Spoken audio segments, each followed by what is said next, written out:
Hello friends, नमस्कार। स्वागत है आपका मैथ स्टडी पॉइंट में। दोस्तों, आज जो है 6 जुलाई है और आज हम लेकर के आए हैं आप लोग के लिए। क्या लेकर आए हैं? बोर्ड मास, गुणज और गुणनखंड। ठीक है। इससे पहले जो है हम बता चुके थे विभाज्यता के नियम। इससे पहले वाला वीडियो में बता चुके हैं, तो अगर आप नहीं देखे हैं तो उसे जाकर के देख सकते हैं। और आज हम लाए हैं बोर्ड मास और गुणज और गुणनखंड, 3 टॉपिक लेकर आए हैं।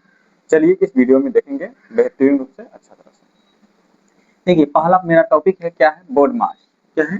बोर्ड मास एक बहुत ही इंपॉर्टेंट टॉपिक है मैथ का। बोर्ड मास, पहले इसका फुल फॉर्म जान लेते हैं। फुल फॉर्म क्या होता है? बी फॉर होता है ब्रैकेट। क्या होता है? बी फॉर ब्रैकेट्स होता है, जो कि ब्रैकेट जो होता है कितने प्रकार के होता है दोस्तों? 3 प्रकार के होता है। कितने प्रकार के होता है? ब्रैकेट जो होता है 3 प्रकार का होता है। एक होता है छोटी ब्रैकेट, इसको कहते हैं छोटी कोष्टक, हिंदी में कहते हैं कोष्टक। ठीक है। हिंदी में क्या कहते हैं? कोष्टक। ब्रैकेट को हिंदी में कहते हैं कोष्ठक। ठीक है। एक हो गया छोटी ब्रैकेट, दूसरा होता है मध्यम ब्रैकेट। दूसरा हो गया क्या? मध्यम ब्रैकेट, ये वाला मध्यम कोष्टक। और तीसरा जो होता है बड़ी ब्रैकेट होता है। क्या होता है? बड़ी ब्रैकेट होता है, जो इस तरह का होता है, बड़ी कोष्टक। ठीक है। यहाँ पे देखें, बी फोर ब्रैकेट। ब्रैकेट जो होता है मुख्य रूप से 3 प्रकार का होता है। ठीक है। और एक और जो होता है वो रैखिक ब्रैकेट होता है। ठीक है। एक होता है रैखिक ब्रैकेट, रैखिक कोष्टक हिंदी में कहते हैं रैखिक कोष्टक। तो यहाँ पर देख सकते हैं B for bracket. Bracket Hindi में कहते हैं कोष्टक, जो कि मुख्य रूप से 4 हो गया: छोटी कोष्टक, मध्यम कोष्टक, बड़ी कोष्टक एवं सरल यानी रैखिक कोष्टक। ठीक है। चलिए, उसके बाद में है ओ। ओ फॉर होता है ऑर्डर्स, ऑर्डर्स या ऑफ। ठीक है। इसका मतलब क्या होता है? ऑर्डर्स में हमारा आ जाएगा क्या क्या? वर्गमूल, घात। ठीक है। वर्गमूल हो जाएगा, घात हो जाएगा, इत्यादि। ठीक है। ये सभी हो जाएगा। ठीक है। ऑफ का मतलब का हो जाएगा। यदि का दिया हुआ रहेगा तो का भी काम पहले कर लेंगे, 2 नंबर में कर लेंगे। ठीक है।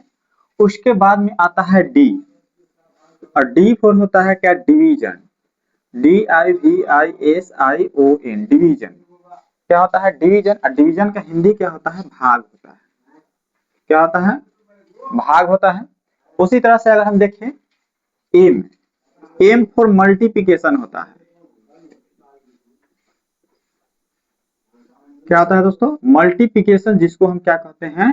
गुणना कहते हैं। क्या कहते हैं? गुणना कहते हैं। उसके बाद में आता है क्या है? एडिशन। A for addition.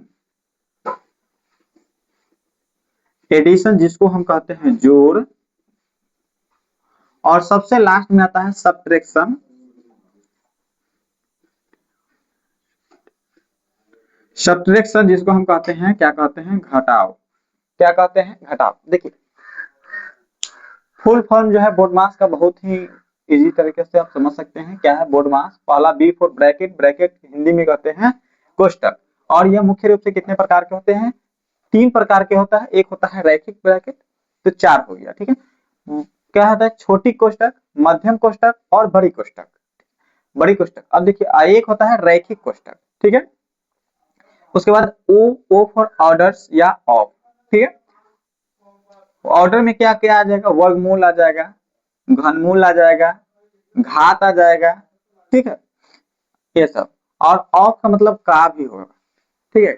आगे देखिए, आगे है डिवीजन। डिवीजन, डिवीजन का मतलब होता है भाग, जिसका साइनिंग आप यहाँ पर देख सकते हैं। भाग का साइनिंग यह होता है। उसी तरह से आता है मल्टीप्लिकेशन। मल्टीप्लिकेशन का मतलब गुणना, और गुणना का साइनिंग यहाँ देख सकते हैं। उसके बाद आता है एडिशन। एडिशन का मतलब होता है जोड़। और उसके बाद होता है सब्ट्रैक्शन, यानी सबसे लास्ट में होता है क्या है? घटाव है। यानी बोर्ड मास में अगर कुछ दिया हो तो सबसे पहले काम करेंगे ब्रैकेट वाला का काम कर लेंगे। ठीक है। उसके बाद में जो है ऑर्डर यानी वर्ग, वर्गमूल, घात, घातांक वगैरह सब रहेगा, तो हम क्या करेंगे, उसका काम कर लेंगे। उसके बाद में भाग का काम करेंगे, भाग के बाद में गुणा का काम करेंगे, उसके बाद जोड़ का काम करेंगे, उसके बाद सबसे लास्ट में घटाव का काम करेंगे। इतना समझ में आया? अगर यदि समझ में आ गया हो तो इस पर जो है हम आपको क्वेश्चन बताने वाले हैं। ठीक है, क्वेश्चन बताएंगे, तो इसको ध्यान से देखिए। देखिए बोडमास का फुल फॉर्म बता दिए। अब उससे संबंधित यहाँ पे देख सकते हैं 4 क्वेश्चन हैं, इसको हम बना करके बताते हैं और ध्यान से देखिएगा। ठीक है, चलिए देखिए पहला क्वेश्चन क्या है। पहला क्वेश्चन है 12 घटाव 4 गुना 3। 12 घटाव 4 गुना 3, इसमें जो है चिन्ह जो है घटाव का है और गुणा का है, दो है। एक घटाव का है और एक किसका है, गुणा का है। इसमें देखेंगे पहले घटाव आएगा कि गुणा। तो देखिए बी ओ डी, डी यानी भाग, डी यानी भाग, ये हो जाएगा गुणा, ये हो जाएगा जोड़ और ये हो जाएगा घटाव। अब बताइए सबसे पहले क्या आ रहा है, भाग आ रहा है ना, तो पहले भाग, इसमें तो भाग है नहीं, उसके बाद में क्या आ रहा है, गुणा। गुणा आ रहा है तो पहले गुणा का काम करेंगे। किसका काम करेंगे, गुणा का काम करेंगे। तो कितना हो जाएगा, 12 घटाओ 4 तिहाई 12। तो बताइए 12 में से 12 घट के कितना हो जाएगा, 0 हो जाएगा, ये आंसर हो जाएगा। यानी पहले देखिए इसमें घटाव था और क्या था, गुणा था। तो बताइए घटाव और गुणा में सबसे पहले क्या आ जाएगा, गुणा आ जाएगा ना। पहले गुणा आ जाएगा तो गुणा कर दिए, उसके बाद घटाव आएगा तो घटाव करेंगे। ठीक है, ठीक है। अब देखिए आगे जो है दूसरा क्वेश्चन, देखिए यहाँ पे दूसरा क्वेश्चन क्या है। दूसरा क्वेश्चन कह रहा है 18 भागा 3 और गुना 2। 18 भागा 3 और गुना 2। अब बताइएगा इसमें दो चिन्ह है, एक भाग का है एक गुना का है, दो चिन्ह है ना। तो बताइए इसमें पहले भाग आ रहा है कि पहले गुना आ रहा है, क्या आ रहा है, पहले भाग आ रहा है, पहले भाग आ रहा है। तो इसमें हम क्या करेंगे, पहले भाग का क्रिया कर लेंगे। 18 है तो 18 भागा, भागा 3, 3 लिख देंगे, गुना 2। अब बताइए 18 को 3 से भाग देंगे तो कितना आ जाएगा, 18 बटा 3 गुना 2।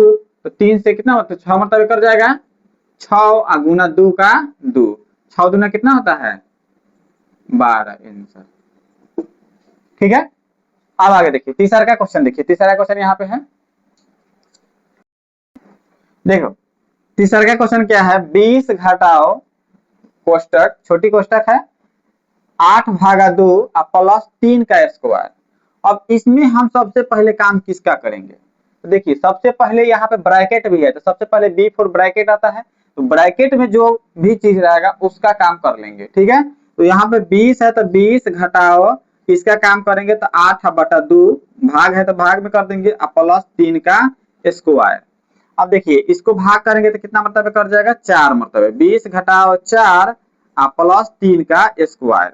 अब बताइए अब इसमें घटाव है, जोड़ है और ऑर्डर है, ऑर्डर यानी स्क्वायर है, घात के रूप में है। तो इसमें काम किसका करेंगे, ओ फोर ऑर्डर होता है यानी घात होता है। ठीक है, ऑर्डर में घात वर्गमूल ये सब जो होता है, तो पहले इसका घात वाला कर लेंगे। कितना हो जाएगा, 4 प्लस 3 तिहाई 9। ठीक है, अब देखिए इसमें क्या बच गया, घटाव बच गया और जोड़ बच गया। क्या बचा, घटाव और जोड़। घटाव और जोड़ में काम किसका पहले करेंगे, घटाव का कि जोड़ का, किसका पहले, जोड़ का। ठीक है, तो जोड़ का करेंगे तो कितना हो जाएगा, 20 और 9, 20 9 कितना हो गया 29 घटाओ 4। अब घटा देंगे तो कितना हो जाएगा 25, कितना हो जाएगा, चलिए ये 25 हो गया, यही आपका आंसर हो गया। ठीक है, यहाँ पर देख सकते हैं 4 नंबर में क्वेश्चन है 2 के पावर 3 प्लस 10 भागा 5, इसको ब्रैकेट में कर दिया गया है। ठीक है, तो इसमें देखिए ब्रैकेट है यानी सबसे पहले तो ब्रैकेट वाला काम करेंगे, 10 भागा 5 यानी 2 हो जाएगा। ठीक है, उसके बाद में ऑर्डर वाला काम करेंगे, 2 के पावर 3 है यानी 2 को 3 बार गुना करेंगे तो कितना हो जाएगा, 2 दूना 4 दूना 8, 8 प्लस 2 कितना हो जाएगा 10 आंसर हो जाएगा। ठीक है, तो इसको आप लोग बना करके देखिएगा और आगे हम अब बताएंगे गुणज। अब हम बताएंगे क्या, पहले बता देंगे गुणज और गुणनखंड में अंतर बता देंगे। अंतर बताने के बाद जो है हम बताएंगे क्वेश्चन, बताएंगे कि किसी भी संख्या का गुणज और गुणनखंड कैसे निकालते हैं। देखो यहाँ पे टॉपिक जो है, पहला टॉपिक है गुणज, और गुणनखंड। ठीक है, यहाँ पे दो टॉपिक लेकर आए हैं, गुणज और गुणनखंड।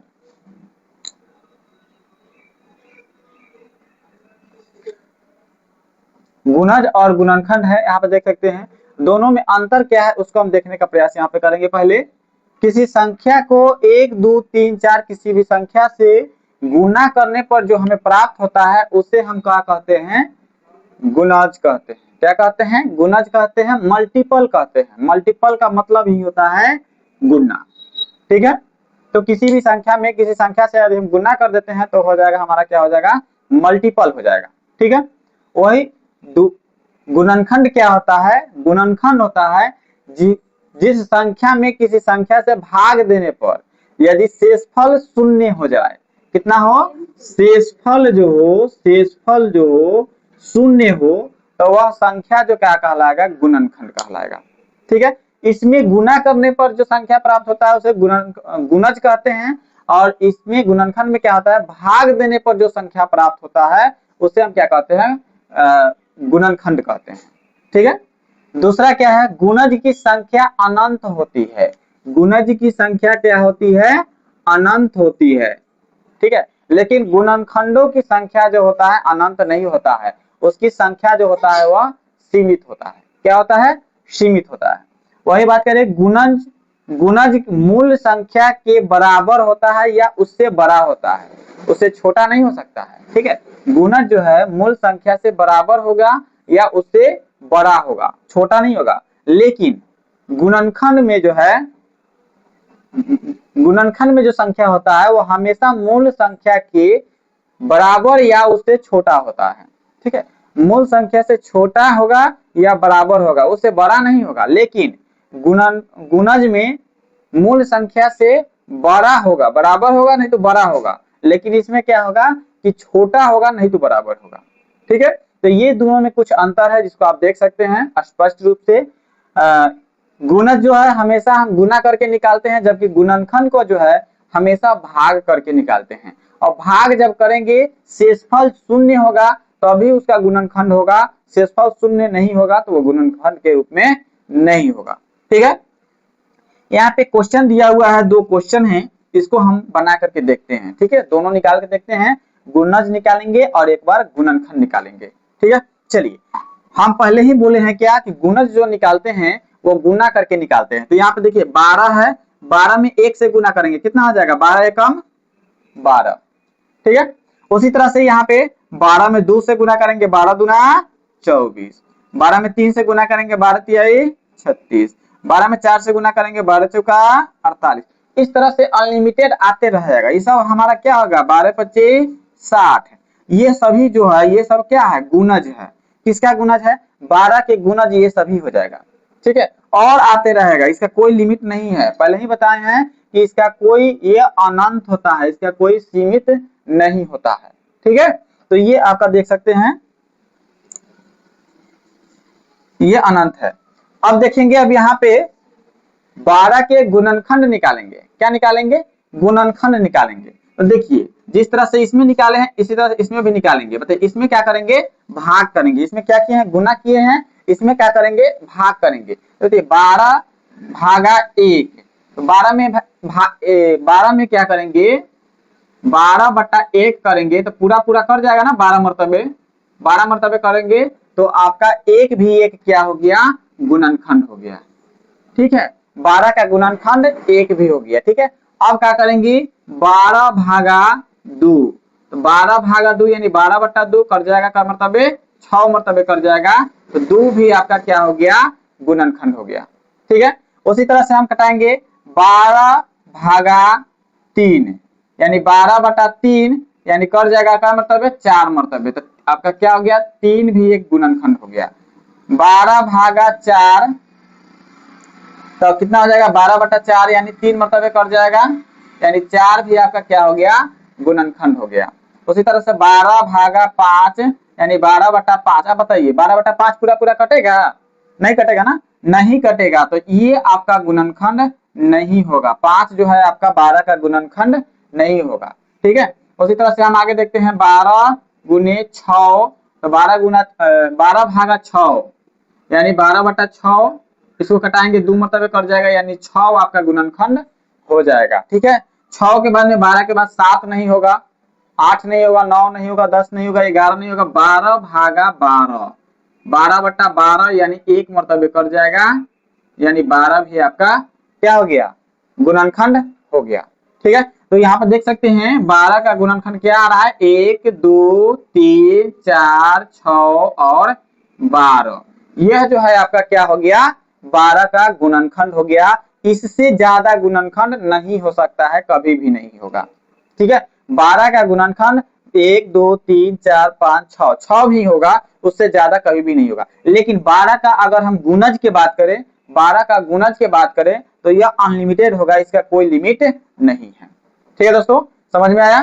तो अब आपके लिए एक क्वेश्चन दे रहे हैं, एक क्वेश्चन दे रहे हैं। क्वेश्चन क्या है कि 18 का गुणज और गुणनखंड, गुणज और गुणनखंड आपको निकाल करके बताना है। ठीक है, 18 का गुणज और 18 का गुणज और गुणनखंड निकाल के बताना है, और फिर कमेंट में बताना है कि आप लोग से बना कि नहीं बना। ठीक है, तो आज के लिए इतना ही, मिलेंगे अगले नेक्स्ट वीडियो में बट्टा का जोड़ घटाव गुणा और भाग को लेकर के। ठीक है, बट्टा का जोड़ घटाव गुणा भाग को लेकर के मिलेंगे नेक्स्ट क्लास में। आज के लिए इतना ही। यदि वीडियो अच्छा लगा तो वीडियो को लाइक शेयर करके अपने दोस्तों में शेयर कर दीजिएगा, ताकि अधिक से अधिक बच्चों को पढ़ाई मिल सके। जय हिंद, जय भारत।